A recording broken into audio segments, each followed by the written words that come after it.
Así es, Venezuela, se genera información desde el Teatro Teresa Carreño. De inmediato nos conectamos. Quiero invitar a dos compañeras, toca a las mujeres ahora, a dos abogadas, extraordinarias compañeras, que están permanentemente reflexionando sobre estos aspectos. Porque estamos hablando de una ley, no vamos a hacer aquí clases académicas, pero vamos a tener la reflexión de Ana Cristina Bracho, de Olga Álvarez. Bienvenidas, adelante.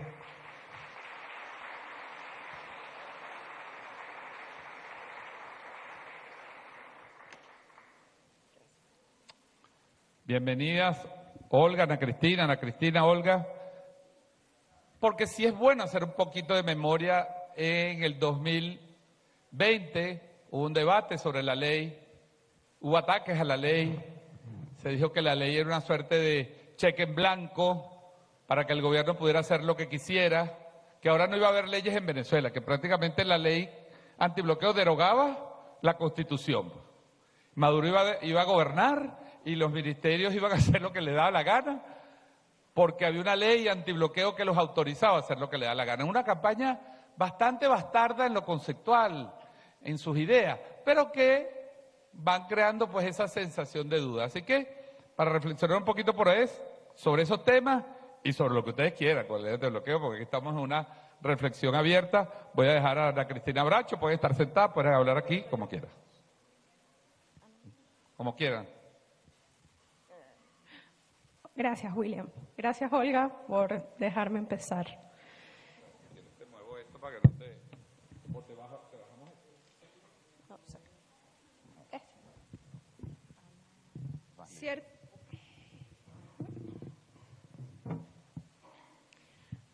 Buenos días. Ciertamente cuando hablamos de esto vamos a seguir encontrándonos con lo que ya estábamos hablando, porque también hay esos elementos de lo simbólico y esos elementos de las palabras que usamos para referirnos a esta situación que impactan nuestra realidad. Y un elemento de la realidad es ciertamente el derecho. Para analizar esta ley, para hablar en este contexto, yo quise centrarme en una expresión que está en las disposiciones finales de la ley. Por eso quiero hablarles de las medidas coercitivas unilaterales como circunstancias extraordinarias que afectan el orden constitucional. Así que vamos a separarnos de la idea de que vamos a hablar de una ley que son 44 artículos que se dictaron en el 2020 por la Asamblea Nacional Constituyente, sino que vamos a ver cuál es la respuesta que en Venezuela se le ha dado a esto que ya vemos como una construcción que busca tomar riquezas, que busca impactar en el orden interno y que desde allí queremos llamar un objeto jurídico desconocido. Cuando hablamos de esto nos acostumbramos a decir medidas coercitivas unilaterales. Lo hicimos en sustitución de sanciones, que fue la primera fórmula que tomamos cuando llegaron. Pero esta tampoco es una denominación completa, definitiva, ni siquiera satisfactoria. Yo siempre le insisto a William de la investigación de Pino Canales y Díaz Pérez, dos compañeras cubanas que dicen estas medidas son coactivas y no coercitivas, porque el Estado tiene la capacidad de la coerción a través de los tribunales y de la administración pública. Y aquí no hay una dimensión jurídica que avale lo que aquí se hace. Por ende, estamos más cerca de la coacción, que es lo que utilizan, por ejemplo, los secuestradores cuando someten por la fuerza, porque lo único que está detrás de esto es fuerza, no orden jurídico. Entonces, nosotros vamos a ver que esto impacta el derecho, porque el derecho no es tan solo un conjunto de leyes. Estamos en tiempos que Alfred de Zayas habla de falso derecho, cosas que parecen jurídicas pero que no lo son. Y cuando entendemos lo jurídico vemos que no son solo las leyes. Lo jurídico es una interrelación de conceptos y principios. Por ejemplo, yo para poder condenar a una persona que comete un delito necesito un tribunal y el tribunal tiene que hacer un juicio. Por ende, yo tengo que tener la capacidad de dictar eso que yo estoy diciendo es una medida o una sanción. Tomemos algunos elementos para ubicarnos. Las medidas coercitivas unilaterales no son objeto de los tratados. Incluso podemos leerlas como acciones prohibidas por los tratados, porque tan solo el Consejo de Seguridad tiene la capacidad de aplicar sanciones. Cuando nos vamos al fondo, ahí también hay cosas interesantes, porque esas normas nacieron en la Sociedad de las Naciones. Y cuando la Sociedad de las Naciones existía, el mundo no estaba globalizado. Es decir, que sí, había una autoridad internacional o un país al otro que deja de comerciar, iba a impactar parcialmente. Pero en este momento todo lo que tenemos acá está compuesto por elementos que tienen cosas extranjeras. Así que cuando yo dicto un proceso que me limita el comercio, estoy limitando la alimentación, los servicios públicos, la higiene, etcétera. ¿Cómo se da este proceso? Se da a través de unos sujetos que van a actuar diciendo que ellos tienen en sus manos un poder extraordinario que es el de preservar intereses nacionales de ellos que están por encima de los de otros países o, aún peor, son los titulares de los intereses universales. Tenemos entonces es un régimen que se separa del derecho internacional. ¿Qué hacen los países que han sido objeto de estas medidas? Tienen que protegerse y para eso se vienen desarrollando. Bien importante actividad que se realiza a esta hora desde el Teatro Teresa Carreño, precisamente a propósito de lo que es el aniversario de la ley antibloqueo. Ingenieras, aquí hay algunos presentes.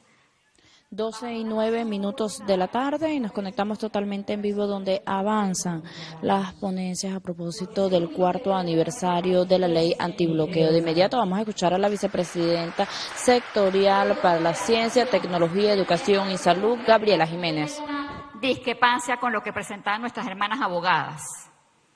La vacuna de la BCG tiene en el mundo 102 años. Venezuela fue el primer país de América Latina y el Caribe en incorporarlo al sistema de salud pública, embajador.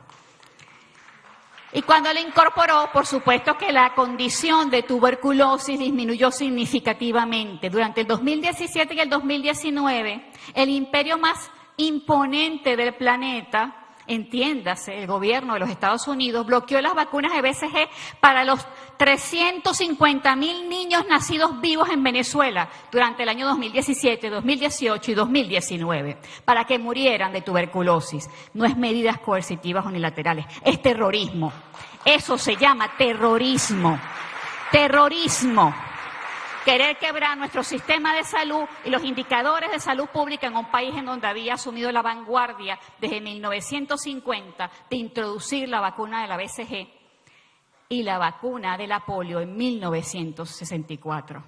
Difteria tuvimos en Katia. A 2 minutos de aquí tuvimos difteria en el 2018. Está en las gráficas del Observatorio Antisanciones. ¿Y por qué tuvimos difteria? Porque no teníamos vacunas para nuestros niños. Ese es el efecto de las medidas coercitivas unilaterales, que para mí es un acto de terrorismo. Es un acto de terrorismo. No es solo bloquear los tractores o los repuestos o las impresoras o los microscopios o los bombillos o un aditivo químico para el combustible. Es la vida de las personas. Son torpedos y son misiles tan terribles como los que hoy lanzan contra Gaza. Así quisieron quebrar el sistema de salud pública de Venezuela. La Callapa Heroica salió con 100 científicas y científicos, siguiente lámina, a recuperar equipos médicos. Y hoy, a la fecha, ha superado los más de 23 millones de dólares en mantenimiento de equipos médicos en los hospitales del país. Y tuvimos que hacer tensiómetros y estetoscopios, porque la primera causa de muerte en Venezuela es la hipertensión arterial. Y con el post-COVID aumentó con un 30% esta incidencia. Entonces los científicas y los científicos que estaban formados para hacer nanotecnología tenían que hacer tensiómetros. Tenían que recuperar 27 marcas diferentes de incubadoras en todos los maternos del país, en donde nacen nuestros bebés. Y hubo que hacer reingeniería. Y hoy todo el mantenimiento de las incubadoras de los hospitales públicos de Venezuela pasa por el Sistema Nacional de Ciencia y Tecnología. Gracias a este proyecto de voluntariado técnico-científico, con 4 núcleos a nivel nacional. Siguiente lámina. Venga, que ya me quedan 5 minutos. Siguiente lámina. Yo les traje en este showroom, porque yo tengo que vender los productos que hacemos, para que ustedes se lo crean. Yo le digo aquí a las compañeras hermanas que lo pasen, los kits. Nos pusimos en la tarea de elaborar y desarrollar nuestros kits de diagnóstico, porque nuestras mujeres embarazadas llegaban por el programa de salud pública a la atención de su proceso de gestación y no había cómo diagnosticar toxoplasmosis, porque esos kits eran importados de Miami, de la Universidad de Berkeley, y costaban $475. Así que tuvimos que agarrar el toxoplasmosis que circula en Venezuela, clonarlo, fijarlo a los kits de diagnóstico y desarrollar plataformas biotecnológicas para el diagnóstico de mal de Chaga, de leishmaniasis, de COVID, de cáncer de mama, de toxoplasmosis, de cálculo renal, y hoy eso se produce en Venezuela y es completamente nuestro. Y esta prueba de toxoplasmosis, que cuesta $25 en cualquier consultorio privado, se hace de forma gratuita a nuestras embarazadas en el sistema de salud pública. Y es creación de científicos y académicos de la Universidad de los Andes. Premio Nacional de Ciencia, doctor Juan Luis Concepción.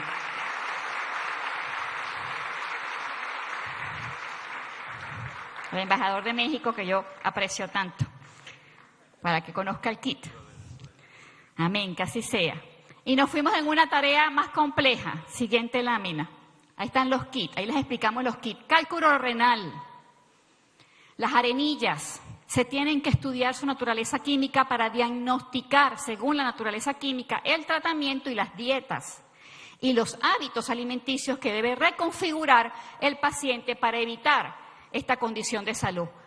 No había dónde diagnosticar y hacer los análisis de cálculo renal. Ahora podemos hacer una prueba bioquímica en cualquier sitio. Si cualquiera de ustedes tiene arenilla, nosotros le hacemos la prueba aquí. Así de sencillo fue que el Instituto de Estudios Avanzados IDEA, que hoy está cumpliendo 45 años, desarrollar una plataforma tecnológica para los pacientes de cálculo renal. Soberanía, bienestar, concordia, conexión con las necesidades reales de nuestro pueblo.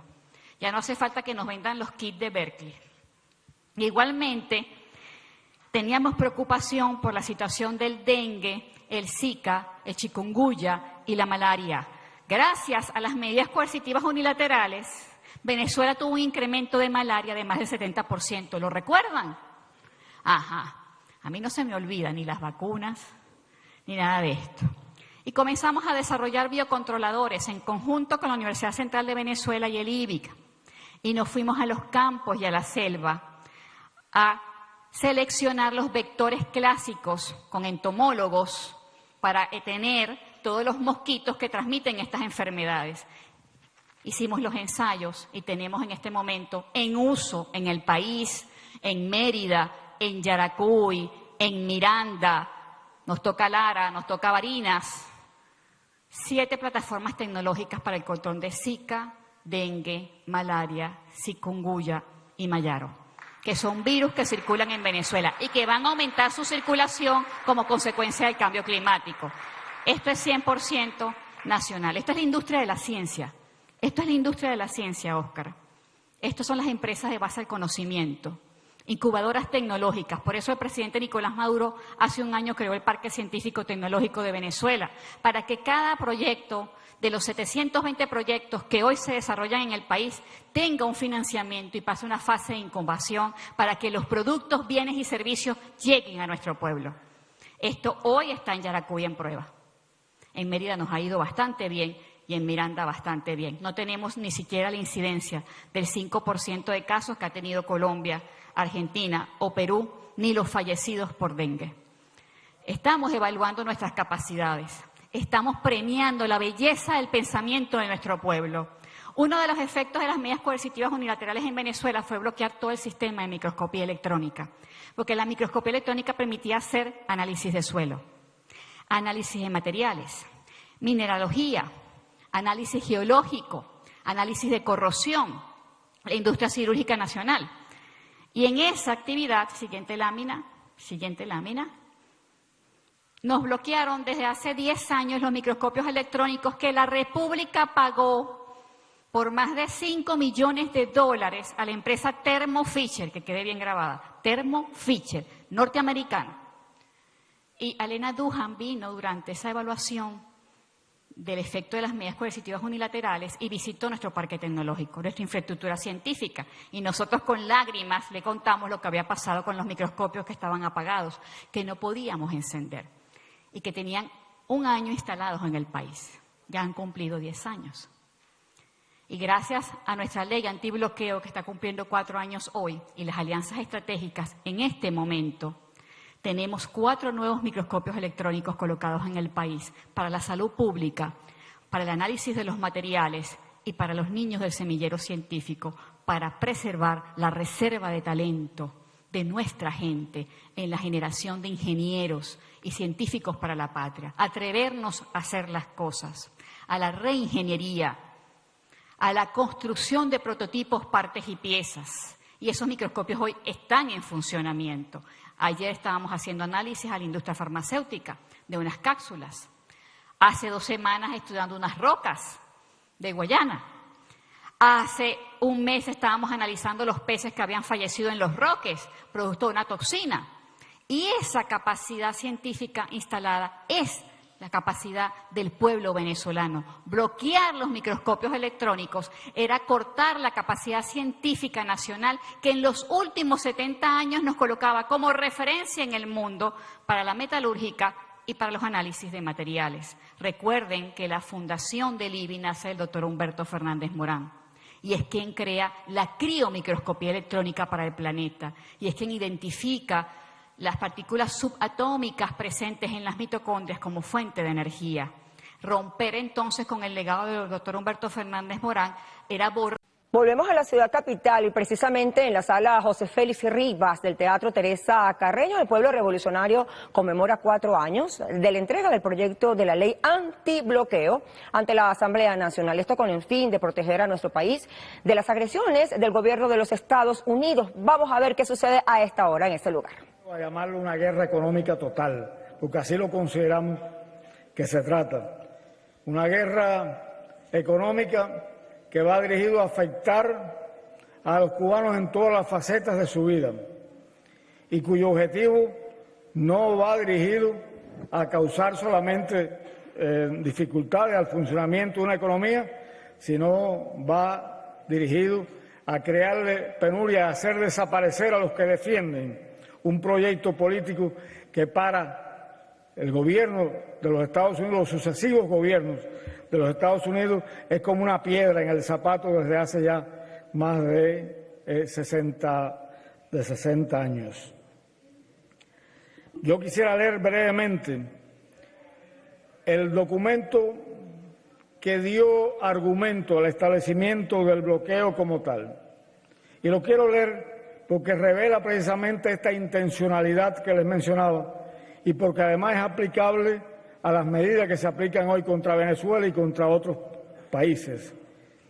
Este documento, que fue escrito en el año 1960, mucho antes incluso de que se institucionalizara el bloqueo, un 6 de abril por parte de un subsecretario de Estado llamado Lester Mallory, decía: la mayoría de los cubanos apoyan a Castro.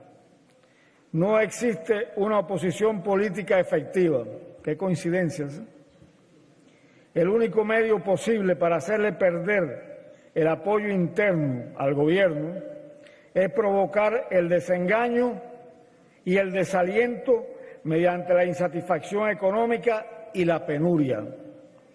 Hay que poner en práctica rápidamente todos los medios posibles para debilitar la vida económica, negándole a Cuba dinero y suministros con el fin de reducir los salarios nominales y reales, con el objetivo de provocar entonces hambre, desesperación y finalmente el derrocamiento del gobierno. Ese proyecto, hermanas y hermanos, es el fundamento de la política actual de los Estados Unidos hacia Cuba. de manera tal que enfrentamos el régimen de sanciones más prolongado, tal vez el más abarcador y con unos niveles de crueldad realmente extraordinarios. El 85% de los cubanos han nacido bajo esta situación, bajo este régimen de bloqueo, no han conocido otro momento diferente. El bloqueo contra Cuba es un entramado de leyes, regulaciones que datan de estos años, pero que con el tiempo se le fueron agregando muchas otras dirigidas precisamente a lograr una mayor efectividad en su aplicación cruel hasta los días actuales. Pero me quería referir solamente tal vez al basamento legal inicial. Al momento de decidirse el bloqueo contra Cuba, se tomó como base legal una ley de los Estados Unidos del año 1917, que era la Ley de Comercio con el Enemigo. O sea, establecen un mecanismo con un país con el cual no había, por supuesto, un estado de guerra como Cuba. Sin embargo, ese fue el fundamento que sigue sosteniendo este régimen de sanciones hasta el día de hoy. Y todo este sistema, que se basa además en políticas permanentes de máxima presión, como las que enfrentamos actualmente, ha tenido a lo largo del tiempo realmente un recrudecimiento y una aplicación precisa y quirúrgica que ha llevado a la situación de la economía cubana en la actualidad, que le voy a explicar más adelante. Pero es curioso que lo que ha hecho siempre el gobierno revolucionario cubano, que es, por un lado, mantener la unidad de nuestro pueblo frente a esa política y explicar y hacer que cada cubano concientice en qué medida esa política del gobierno norteamericano afecta sus vidas. Somos constantemente acusados de que el bloqueo en Cuba se usa como una excusa para justificar las deficiencias o la ineficiencia de las políticas económicas gubernamentales. A eso nosotros siempre respondemos con una frase muy fácil: si el bloqueo es una excusa, levántenlo, se acabó la excusa y ustedes lograrán el objetivo que quieren. Por supuesto, no lo han hecho ni lo van a hacer. Les mencionaba que el bloqueo afecta a la población cubana en cada uno de los aspectos de su vida cotidiana. En la alimentación, por ejemplo, durante más de 40 años fue imposible efectuar ni una transacción en materia alimentaria con Estados Unidos. Solo al final de la década de los 90, ya aplicándolo en el año 2000, ellos aprobaron una excepción a la ley que permitía ciertos alimentos podían ser comercializados. Pero ustedes saben cómo. Bueno, primero, Cuba tenía que pagar por anticipado. Segundo, la transportación tenía que ser solamente de buques norteamericanos con una licencia que muy difícilmente podían adquirirla. Tercero, con una cantidad de limitación e impedimento para el uso del dólar como mecanismo de transacción. En el campo de las medicinas, esa prohibición se mantuvo y se ha mantenido, aunque algunos argumenten que sería tal vez posible en algunos medicamentos poder hacerlo. En el campo de la transportación, imposible que un barco que toque puerto cubano pueda tocar puerto de los Estados Unidos durante 6 meses, lo que hace casi imposible que una naviera internacional se decida a transportar a Cuba las mercancías.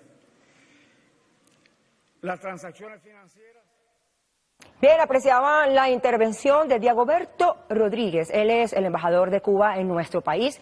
También veían a través de las pantallas de Venezolana de Televisión la participación y la presencia en esta importante actividad del excelentísimo embajador de Rusia, entre otras autoridades diplomáticas de nuestro país, justamente a 4 años de la ley antibloqueo. La historia de una resistencia victoriosa es el lema de esta importante actividad. Estén atentos porque estaremos estableciendo próximos contactos durante la programación. Por ahora retomamos información en materia regional. A esta hora, en la sala José Félix Rivas del Teatro Teresa Carreño, el pueblo revolucionario conmemora 4 años de la entrega del proyecto de la ley antibloqueo ante la Asamblea Nacional con el fin de proteger a nuestro país de las agresiones del gobierno de Estados Unidos. Allá enviamos nuestra señal, veamos. 39 buques son de PDVSA, son buques nacionales, para impedir nuestro comercio de petróleo, 30 extranjeros, 58 aeronaves públicas, de los cuales 40 son de Conviasa, y 2 aeronaves privadas. Recuerden ustedes que hasta en Argentina, durante 2 años nos retuvieron un avión de carga ilegalmente, con una operación de lawfare, basándose en las sanciones, y finalmente ese avión el año pasado fue entregado a Estados Unidos y fue destruido. El avión de Entrasur, que era el avión de carga más importante de este país y uno de los pocos aviones de carga de esa magnitud en este continente. El avión que trajo las vacunas, el avión que ha ayudado a salvar vidas en el Caribe Oriental, que lleva ayuda humanitaria, que llevó a los rescatistas de Defensa Civil y del Grupo de Tarea Simón Bolívar a Turquía, a Chile. Un avión que era para el comercio, para la economía, pero también era para la humanidad. Ese avión fue capturado y destruido en los Estados Unidos sin que hasta ahora ninguna autoridad de Estados Unidos se haya hecho responsable por la destrucción de un patrimonio. Y hoy tenemos amenazada a Citgo, nuestra principal empresa en el extranjero. Está sometida, adelante la siguiente lámina, a un proceso de subasta. Ya han dicho incluso quién ganó la subasta.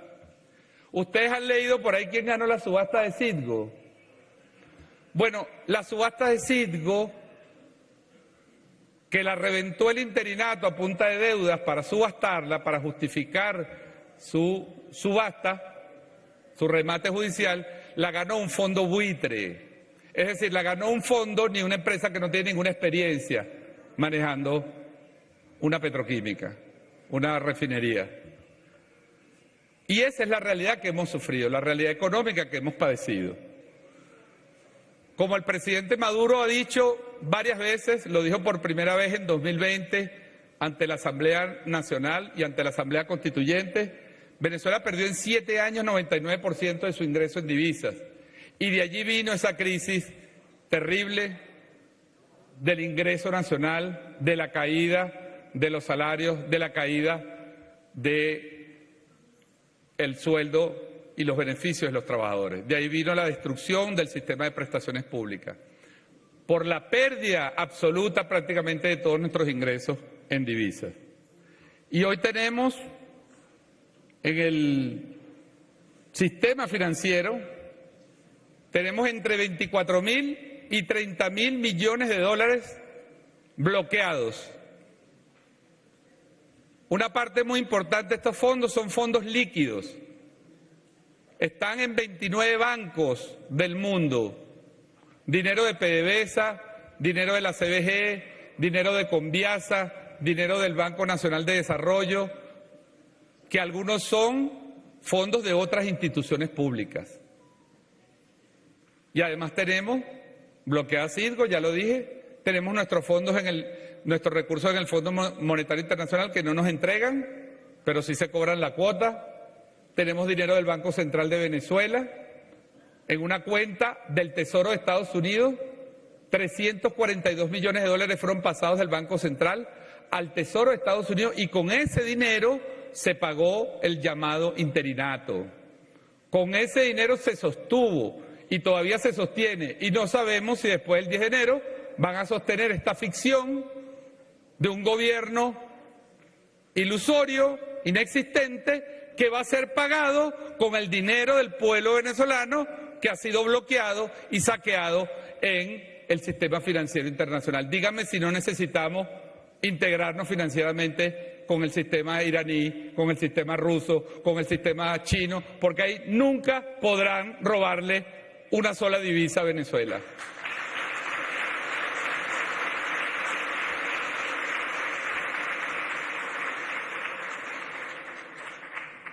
Adelante. Adelante la próxima lámina. Y bueno, las cifras del Ministerio del Poder Popular para Economía, Finanzas y Comercio Exterior, los cálculos que se han hecho, se estiman, óigase bien, compañeros y compañeras, óigase bien, el impacto económico en 8 años, entre el 2015 y el 2022, todo lo que perdió la economía venezolana, todo lo que no se produjo, asciende a un monto de 642.000 millones de dólares. Esos son bienes que no se produjeron en la economía, servicios que no se prestaron, salarios que no se pagaron, que se dejaron de pagar por el impacto de las sanciones. Ese es el costo económico, la pérdida colectiva. Ese es el resultado del llamado castigo colectivo al pueblo venezolano a través de las medidas coercitivas unilaterales. Y en el caso de PDVSA, PDVSA dejó de producir en 7 años 3.993 millones de barriles y perdió 232.000 millones de dólares que hubieran entrado al país si no hubiese habido sanciones. Dígame si con eso no hubiéramos sostenido de mejor manera los hospitales, la salud, la educación. Y sin embargo en Venezuela ni se han cerrado los colegios, ni los liceos, ni las universidades, y más bien estamos hoy recuperando los hospitales, los quirófanos, la cobertura del Sistema Nacional de Salud, a pesar de eso, a pesar del bloqueo, a pesar de las sanciones lo hemos hecho. De tal manera, compañeros y compañeras, que esta es la realidad. Lo que ha vivido nuestro país es algo que no tiene precedentes. Es algo que no está registrado en nuestra historia. Yo recordaba en la Asamblea Nacional que, sin embargo, durante la Primera República, cuando el pueblo venezolano decidió hacerse libre, embajadores, del Reino de España, a partir del 19 de abril de 1810, se creó una llamada Junta de los Derechos de Fernando VII. Ni siquiera era un gobierno nuevo, pero era regido por venezolanos. Bueno, ese gobierno de la Primera República fue sancionado. Estados Unidos dictó una ley para prohibir que sus barcos tocaran territorio venezolano o comerciaran con ese gobierno que ellos llamaban ilegítimo. Qué curioso que en la ley, 200 y pico años después, sigan llamándonos gobierno ilegítimo y prohibiendo comercio con ese gobierno. Se lo hicieron a la Primera República, se lo hicieron a Simón Bolívar. Y por eso Simón Bolívar, como dice uno de los grandes bolivarianos, el profesor Pi Vidal, cubano, que escribió un libro llamado Bolívar, precursor del antiimperialismo. Bolívar no es solo la frase que repetimos, que los Estados Unidos parecen destinados por la providencia. Quienes estudien la vida de Simón Bolívar encontrarán cientos de citas, de críticas, de análisis, de advertencias sobre las amenazas que significaba el imperio estadounidense para las nacientes repúblicas de América. Así que constituye pues una vergüenza absoluta, constituye un acto reprobable, bochornoso, miserable, que se intente darle el nombre de una ley o usar el nombre para una ley que lo que busca es seguir y extender el bloqueo a Venezuela. Como decía esta mañana Miguel Ángel Pérez Pirela, nos quieren rendir por el simbolismo, por la cultura, nos quieren expropiar a Simón Bolívar. Y eso es lo que ha pasado. Y eso es lo que ha ocurrido en Venezuela. Y a eso es que ha dado respuesta la ley antibloqueo. Hoy, y aquí está, saludo al presidente del Centro Internacional de Inversiones, Alexa, que como yo digo, en su cuerpo, en el cuerpo de Alexa, están las marcas de la agresión a todos nosotros. Porque este hombre que está aquí pasó 3 años secuestrado, agredido, golpeado, violado en sus derechos humanos, en sus derechos procesales, por atreverse a ayudar al pueblo venezolano con alimentos, con medicina, con combustible. Y quisieron, con el caso de Alex, mandarle un mensaje tenebroso a cualquier empresa que se atreviera a hacer lo mismo.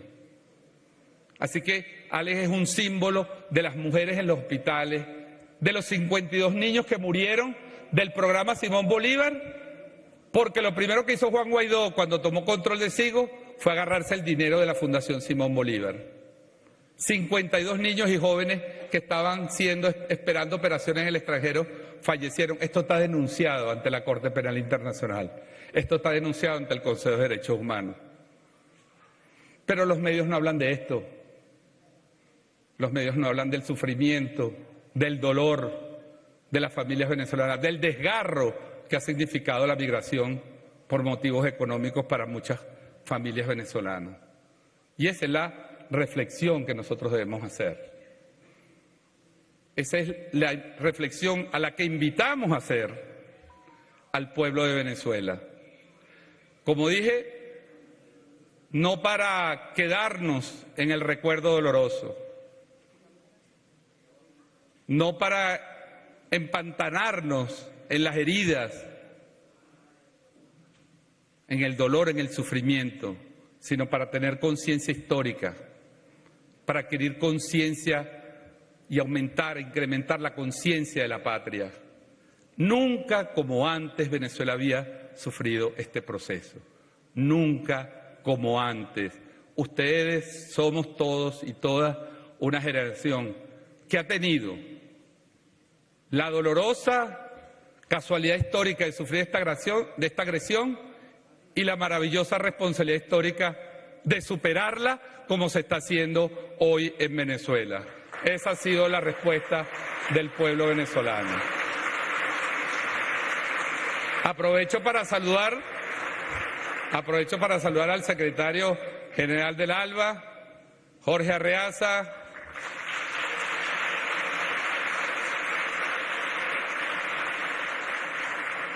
así como decíamos esta mañana de Wilmar Castro Soteldo, uno de los ministros que se caló el bloqueo en la fase dura, podemos decir el canciller que le vio la cara una y otra vez al fascismo, a las sanciones, al imperialismo.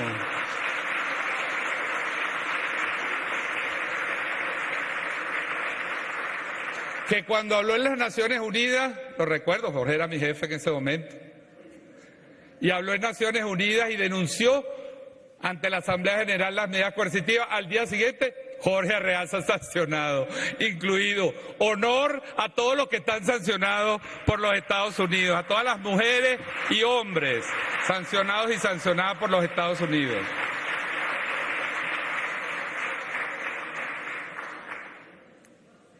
Y aprovecho esta historia de Jorge para recordar algo que también es importante, compañeros, compañeras. Las sanciones personales que ellos utilizan para ocultar la agresión. No, esas son sanciones personales, eso es contra unos corruptos, eso es contra una banda de delincuentes que está gobernando Venezuela. Ocultan, además de la agresión colectiva, del castigo colectivo, ocultan un acto de inhumanidad. Porque Estados Unidos ni siquiera, cuando sanciona a un funcionario, a un alto funcionario venezolano, y sale del cargo, o peor aún, cuando fallece, ni siquiera en ese caso lo retira del listado de sanciones. Entonces, Aristóbulo Isturi está sancionado, Darío Vivas está sancionado, Tibisay Lucena está sancionada. Ni siquiera el gesto de humanidad, porque se trata de una política de crueldad, de hacer sufrir y porque tiene una implicación para sus familias, para sus allegados, que es seguir extendiendo el dolor, la agresión, la imposibilidad que algún día un familiar de Darío Viva necesita un medicamento en el extranjero y no se lo vendan, o necesita algún tratamiento y no se lo vendan, porque su familiar fallecido sigue de manera criminal y miserable y vergonzosa en un listado de personas sancionadas. Así que esto no es un tema de personas, este es un tema de pueblo. Al agredir a la Fuerza Armada, se agrede a todo el pueblo venezolano. Vean las últimas, vamos hacia la última lámina. Después del 28 de julio, porque también se dijo, no, Biden ya no va a sancionar más a Venezuela. Pues resulta que después del 28 de julio, 16 altos funcionarios fueron sancionados. Ahora, ¿quiénes fueron sancionados? Fue sancionada la presidenta del Tribunal Supremo de Justicia y 5 magistrados más por resolver constitucionalmente la polémica existente en relación al resultado de la elección del 28 de julio. Es decir, fueron sancionados por hacer su trabajo, por hacer lo que les manda la ley, lo que les obliga la ley. Porque el plan era el desconocimiento de los resultados. Para llevarnos, no sabemos, como decimos, en unos días lo sabremos, si a un Narnia 2, Narnia 3, Narnia 4 o Narnia lo que les plazca a los gringos. Bueno, esos magistrados fueron sancionados. Y a los funcionarios de la seguridad, del orden público, sancionados también después del 28 de julio, fueron los que dirigieron la operación para desmontar la ola fascista. 28 personas fueron asesinadas en 4 días. Y a los funcionarios de la Policía Nacional Bolivariana y a los funcionarios de la Fuerza Armada Nacional Bolivariana, que ayudaron a calmar al país, a traerle paz, tranquilidad al pueblo venezolano, los metieron entonces en sanciones. Por eso nosotros decimos en el Observatorio Venezolano Antibloqueo, una sanción a cualquier ciudadano venezolano, público, privado, funcionario, alto o bajo, es una sanción al Estado, porque impide el funcionamiento del Estado, porque daña la identidad del Estado venezolano. Y por eso la incluimos como medidas coercitivas unilaterales. No caemos en la trampa del academicismo. No, vamos a separar sanciones buenas de sanciones malas. No, hay unas sanciones más o menos buenas y hay unas más o menos malas. No, todas son malas. Todas son crueles. Todas son ilegales. Todas son una agresión. Y por eso, aunque mucha gente dice, bueno, pero ustedes tienen unas licencias. Sí, porque Venezuela no va a renunciar a su desarrollo económico. Bien, es la información que nos llega desde la sala José Félix Rivas del Teatro Teresa Carreño con la intervención del viceministro de Políticas Antibloqueo, William Castillo, a propósito de este 4º aniversario de la ley antibloqueo, un tema fundamental que está siendo objeto de debate en el país y que por supuesto ha traído consecuencias tras la imposición de medidas coercitivas contra el pueblo venezolano por parte de Estados Unidos. De esta información estaremos hablando más en las diferentes emisiones de la noticia. Por ahora, continúen con nuestra programación.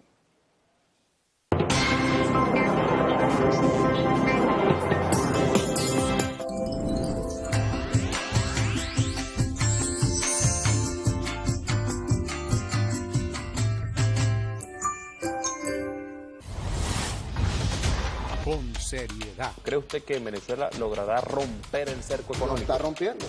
Y sin titubeo. Juan Guaidó en su momento entonces que no puedo complacer ya a ese señor al extremo que él quiere que lo complazca.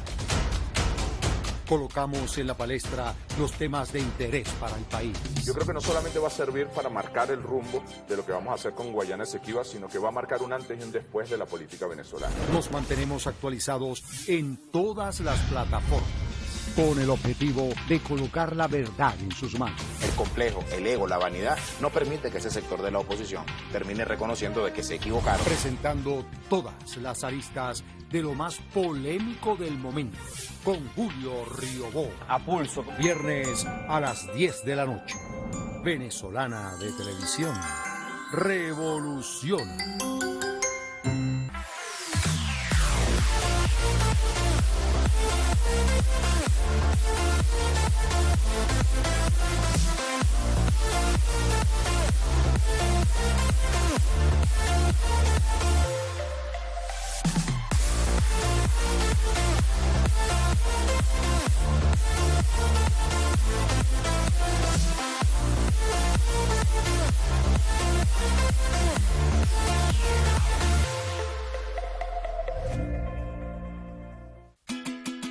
Realiza todas tus operaciones en el banco número 1 del país y en esta Navidad pégate a la parranda del Banco de Venezuela. ¿Qué? Desde la BDV App realiza tus transacciones y estarás participando en 3 sorteos, cada uno con estos fabulosos premios: 5 motos, un carro, 3 viajes con destino a Canaima, Los Roques, Margarita y mucho más. Haz que tus transacciones cuenten con el Banco de Venezuela, donde el mayor valor eres tú. El león que más ruge de Venezuela, Oscar Lara. Luego de su exitosa gira en varios países, regresa a su casa, el sonero del mundo, Oscar de León. De lo negro de Caracas, yo soy el negro más guapo. Este 13 de diciembre, la...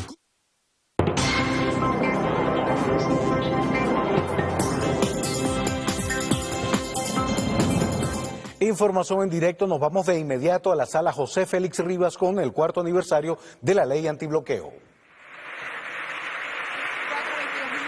de la tarde y nos conectamos nuevamente en vivo desde la sala José Félix Rivas. Como podemos apreciar, en este momento se realiza el bautizo de la publicación del libro 4 años de la ley antibloqueo, historia de una resistencia victoriosa.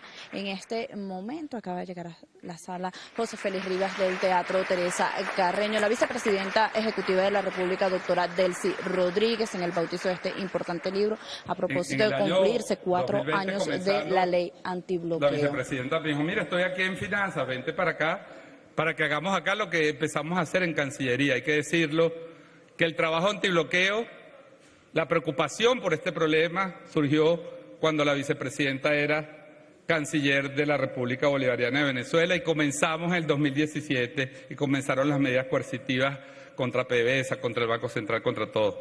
Así que, vicepresidenta, la obra del presidente Nicolás Maduro, su idea del antibloqueo, hoy es una realidad. Hemos tenido a los embajadores en la tarde contándonos las experiencias de resistencia y de lucha de pueblos hermanos, y hemos tenido académicos, investigadores, periodistas, a la ministra esta mañana compartiendo estas reflexiones. Así que le dejamos la palabra.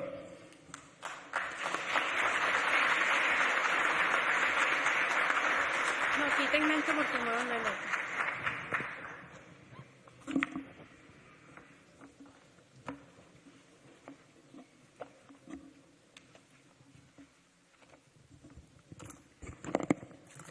Bueno, muy buenas tardes a todos los presentes. Quiero, en nombre del presidente Nicolás Maduro, dar la bienvenida a los embajadores de nuestra hermana Cuba, que ha dado lecciones históricas de dignidad en resistencia victoriosa contra el bloqueo criminal impuesto por el gobierno de los Estados Unidos. Quiero saludar también a los hermanos embajadores de la Federación Rusa, Sergei Melik, y al embajador de la República Islámica de Irán, embajador Soltani, ambos países hermanos, aliados de Venezuela y que también hoy son víctimas de agresiones de medidas coercitivas unilaterales. 4 años estamos nosotros celebrando de la aprobación en la Asamblea Nacional Constituyente de la ley antibloqueo. Recuerdo aquellos días, William, cuando el presidente, en una presentación extraordinaria frente a nuestro pueblo, expuso la verdad del bloqueo. Por primera vez, el presidente daba las cifras reales del impacto económico del bloqueo criminal contra Venezuela. Un bloqueo que para el momento, octubre del año 2020, William, ha mostrado una lámina de cómo fue increciendo el bloqueo y cuál fue el impacto que tuvo en los ingresos públicos. Es esta lámina que ya William mostró, pero que en ese momento el presidente le habla muy claro al país y le dice: el impacto del bloqueo ha sido la afectación del 99% de los ingresos en divisas de Venezuela. Una situación extraordinaria. Nuestra república nunca había vivido una situación similar. Saludo al embajador de China, al embajador de Palestina, nuestro reconocimiento siempre al heroico pueblo palestino, a los embajadores y embajadoras que nos acompañan el día de hoy. Y en ese momento, además, el mundo entero vivía los estragos de la pandemia de la COVID-19. Fue el año, embajador Lanjú, de recrudecimiento del bloqueo económico contra Venezuela, en una situación humanitaria, como lo vivía la humanidad entera, que era el bloqueo, era la pandemia del COVID-19, le sumaron recrudecimiento del bloqueo. Y cuando ustedes ven cómo fue la caída de los ingresos y cómo en el año 2020 eso recrudeció, hoy podemos decir que realmente la batalla que ha dado el pueblo de Venezuela ha sido una batalla heroica, de resistencia verdaderamente victoriosa frente a lo que ha significado una acción criminal por parte del gobierno de los Estados Unidos y países occidentales que han seguido esa ruta. Cuando nosotros vemos los países que han sancionado a Venezuela, sabemos que de las 948 medidas coercitivas unilaterales, 785 son sanciones directas de los Estados Unidos, de la Unión Europea, de Canadá, de Suiza, directamente contra nuestra patria. Son números que se dicen en frío, pero que en concreto significaron la afectación de un sistema de promoción y de protección social que el comandante Hugo Chávez, cuando llega al poder político en 1998, se enfoca justamente en la superación de la miseria, de la pobreza que había significado los gobiernos del puntofijismo. Hay imágenes, videos, documentales de esa época del puntofijismo, que hay que verlo y repetirlo y volverlo a ver para que este pueblo nunca olvide lo que significó el abandono, sobre todo espiritual, de esos gobiernos con el pueblo venezolano. Y que fue el comandante Hugo Chávez quien les dijo: ustedes existen, a los pobres. Que fue el comandante Hugo Chávez quien les dijo a los más desposeídos, a los más vulnerables: ustedes son seres humanos.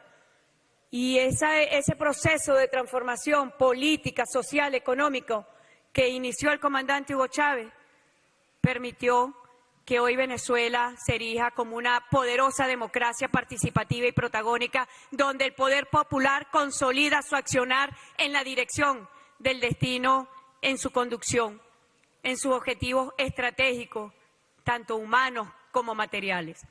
Así que, año 2020, plena pandemia, realmente fue el recrudecimiento. Yo siempre significo el año 2020. En el 2015 inició este proceso de bloqueo económico, comercial y financiero contra Venezuela. Pero es muy significativo que durante una pandemia, Gabriela, se haya establecido más asfixia económica contra el cuerpo nacional venezolano. Porque evidencia el accionar criminal de los gobiernos que se van contra los pueblos, de los gobiernos que no le importa a los niños, las niñas, que no les importa a los adultos mayores, que no le importa a las mujeres. ¿Y de qué hablar si asesinan a diestra y siniestra en transmisión, en directo, en vivo, a los niños, a las niñas en Palestina, a las mujeres? ¿Es que acaso no sabemos qué cara tiene el fascismo? Y el bloqueo económico, financiero y comercial contra Venezuela es la cara del fascismo internacional. Son los países que alrededor de Washington tienen esta visión de dominar al mundo, de dominarlo por Bien, el allí sufrimiento, por el escuchamos crimen, por la palabras de la destrucción, por vicepresidenta la guerra, ejecutiva por de el la odio, República, por la doctora violencia. Delcy Rodríguez, Es la gana del una fascismo. reflexión y repaso bloqueos sobre económicos estas sanciones ilegales son impuestas expresión del sobre fascismo, nuestro país. porque Reposan sobre entrañan, Venezuela además, 948 la medidas violación coercitivas unilaterales y impuestas genocida ilegalmente, contra los y es pueblos, así la como violación la masiva reflexión de y sus además derechos también el humanos, reconocimiento del que le derecho hace a la al pueblo alimentación, venezolano del derecho a la entre la salud, heroica del derecho a la ejercicio para educación, vencer que es estas lo que han medidas. impactado. Es el desarrollo de esta actividad que con Yo ella recuerdo retornamos el ese contacto. año cuando